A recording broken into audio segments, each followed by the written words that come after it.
Hello children, today we are going to start the second chapter of geography, that is abiotic resources.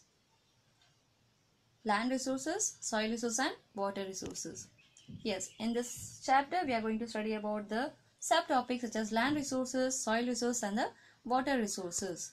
So before starting off your chapter, I'll give you an introduction about the abiotic resources.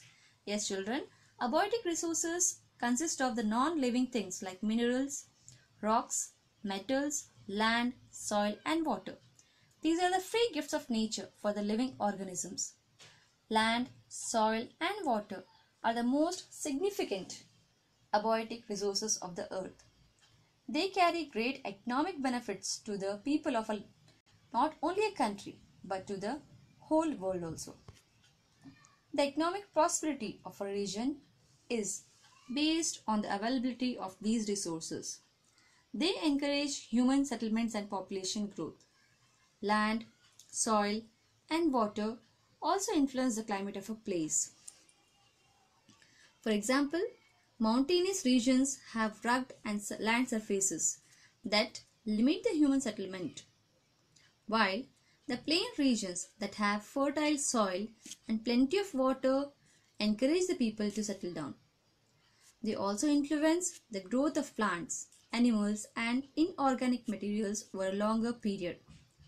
Thus, it can be said that these resources are vital for human survival as well as for maintaining the quality of life. So, let us discuss about the land, soil, and water in detail now. So, land resources first. So, land resources, it refers to the shape, form, and nature of the land surface. Almost all the activities are associated with the land resources. Land provides shelter to both the living organism and non-living substances. The land resource of the earth contains lofty mountains, flat plains, high plateau, island, etc. As natural resources, they provide all the essential products for satisfying human needs. The land covers about 30% of the total area of Earth's surface. About 90% of the world's total population occupies only 30% of total land area. All parts of the land resources are not equally habitable. Some parts of it are either sparsely populated or uninhabited. So in this way, they are divided into two categories: less habitable areas and highly habitable areas. So less habitable areas such as mountainous region or desert region or thick forest areas, because mountain areas have steep slopes and rugged terrains which are not suitable for people to live. And even such as desert, they have whether hottest climate and even it can be like coolest region such as Antarctica. So now we'll study about the highly habitable areas. So these are the areas where people live, such as plains, river valleys or grasslands, which provide the plenty of water, fertile soil for cultivation. So in this way, these areas are highly populated areas. Thus, the land is unevenly inhabited. This uneven distribution of population is controlled by a variety of factors. These are the quality of land, availability of water, fertility of soil, climate, etc. The adequate presence of these resources attract a huge number of people. People use land resource to meet their requirements.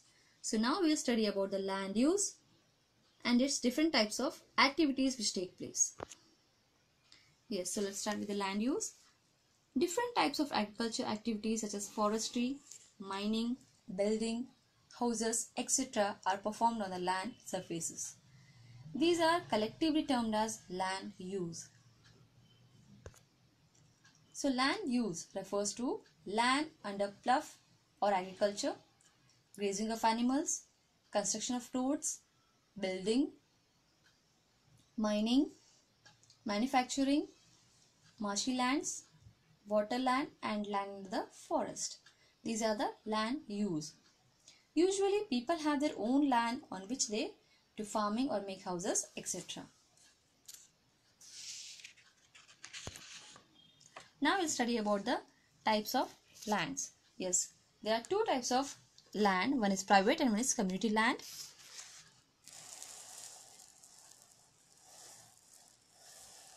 Land can be classified on the basis of the ownership as private and the community land. Private land is owned by individuals, whereas community land is owned by communities for common use. So private land, it is owned by individuals. Private land is used by an individual for his family members. This type of land is used for the personal purposes only. Now, community land.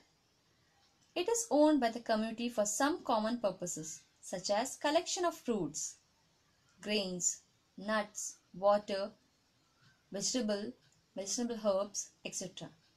This community of land or community land is also known as common property.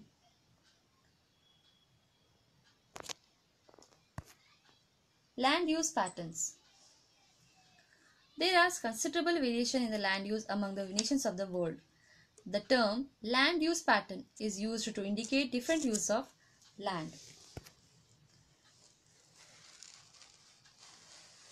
See here guys, this is a picture in which some important countries of the world is mentioned.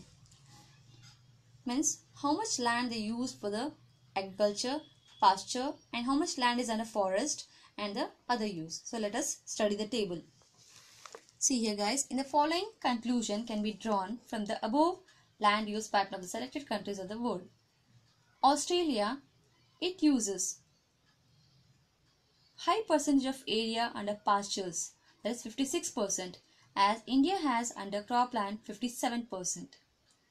Next move on to Japan. Though a small country, it has 3 times more land under the forest, that is 67% as compared to India. Next, USA, one of the world's leading grain exporter, has only 21% of land under crop as compared to India's 57% of cropland.